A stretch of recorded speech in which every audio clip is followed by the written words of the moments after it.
you're not a couple of years out of date with a book like this. Not at all. Not for, and as you know, I mean, I wouldn't be saying that this book is for investors, as in like over the last while, Irish people personally, I think, were a bit property addicted, almost going out. I was talking to Jill earlier on.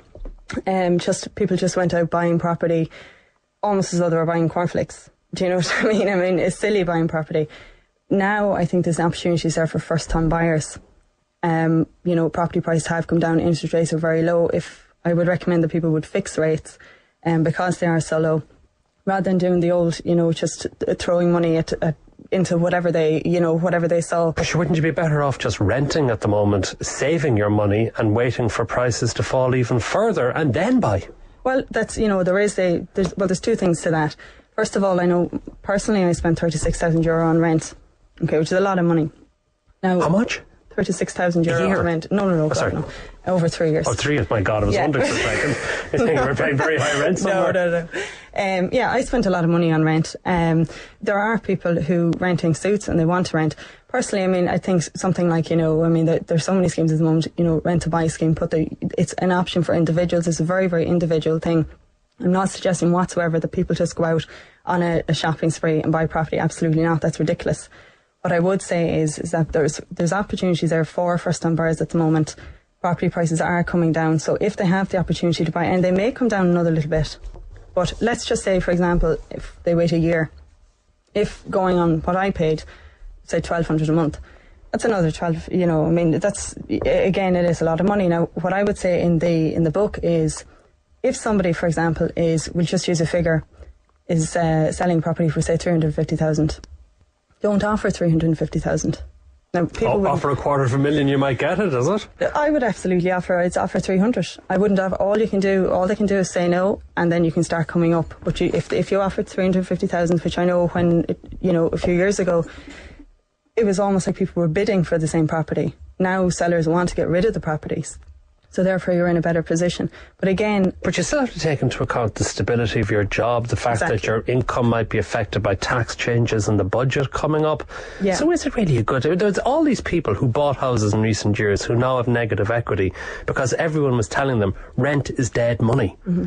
And if you don't buy now, you're going to see prices going up further and you'll be less able to afford it.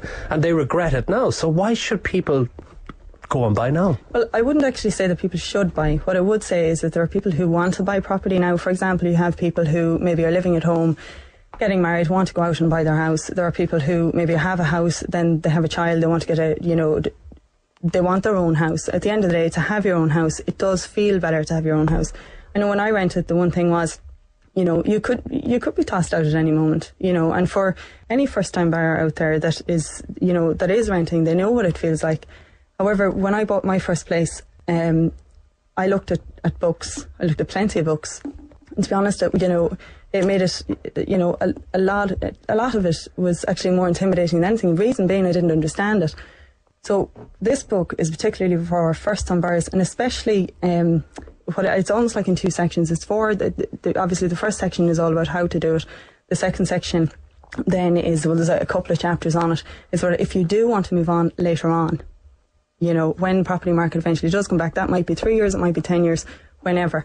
But at least if you have the information, I've taken the jargon out of it. Now, I know when I bought my first property, they said for anyone who's bought a property, it's very, very easy. Everything's easy when you know how. If you get, people saying to things like tax relief, APR, variable rates, fixed rates, people haven't a clue who haven't bought a home before what those are. And they have to learn about it. Well, you mentioned Jill, and Jill Kirby's with us as well. I think, Jill, you wrote a property book before as well, didn't you? Last couple of years, Matt. Yeah, the Tab Guide. The Tab Guide, property. What do you think about the timing now to consider first-time buyer to buy an apartment or a house, given that there seems to be an extraordinary fall in prices? There has been a pretty good fall in prices. There's no question about that. I mean, the estimate is, I think, officially only about 20 or 25% over the last year or 18 months. But I think most estate agents would honestly say that prices are probably down at least 30%. And there's certainly lots of predictions, Matt, from some very respected economists that we're going to see house prices fall a lot further than that.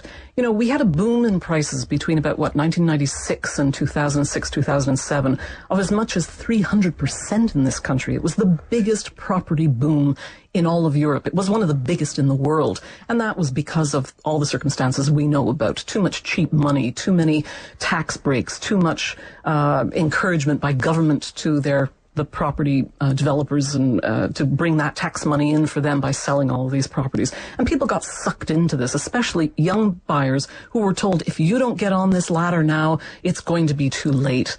And of course, it just pumped up the bubble to the most extraordinary proportions.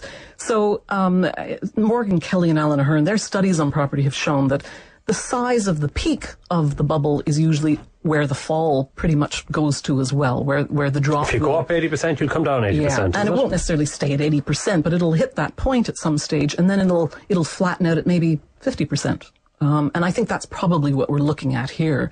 We're going to see properties that, went for $1 million that will probably hopefully settle at about $500,000, because I'll tell you something, my house was the last house on my stretch of the South Circular Road, sold in the summer of 2006 for €1 million.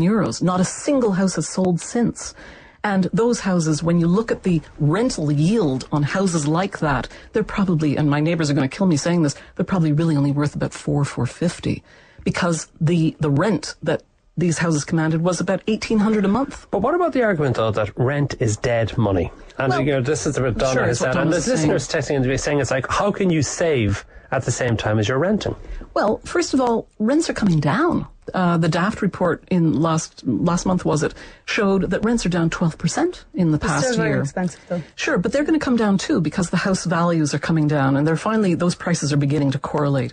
I just think, Matt, a lot of people, and I know you've taken me up on this before, I am an uber pessimist, and I think we're in the early years of the Great Depression of the 21st century. I don't think we're going to get out of this that easily. And so house prices have got a long way to still fall. Donna Kennedy, I'm going to finish with you. Would you have to be an incredible optimist at the moment to consider buying a house? Well, if you look at the Bank of Ireland survey that was done there 2 weeks ago, the results were released. They did it between 20 and 35-year-olds. 38% that it was said, this was an independent thing, 38% said that it was their priority to buy a house in the next 18 months. But does that make it the right decision? Absolutely not. But what I would say is that 7 out of 10 also said it as a main basic goal in life. People want property. Now, what I would say is, for a first-time buyer, people wouldn't be going out, even if prices were halved, for $450,000. It's not realistic to say that property prices or that first-time buyers would even pay $450,000. But the step-on, step-up is basically showing people who do want to buy a house how to do it simplistically without the jargon. Okay, last word, Jill. There's nothing simple about buying a house. There's a downside to this, and if I was 25 years old, I'd be more concerned about keeping my job than trying to buy a house. Okay, thank you very much to both of you. Jill Kirby, who writes for the Sunday Times, and also thank you very much, Donna Kennedy, author of Step On, Step Up. We'll be back after this.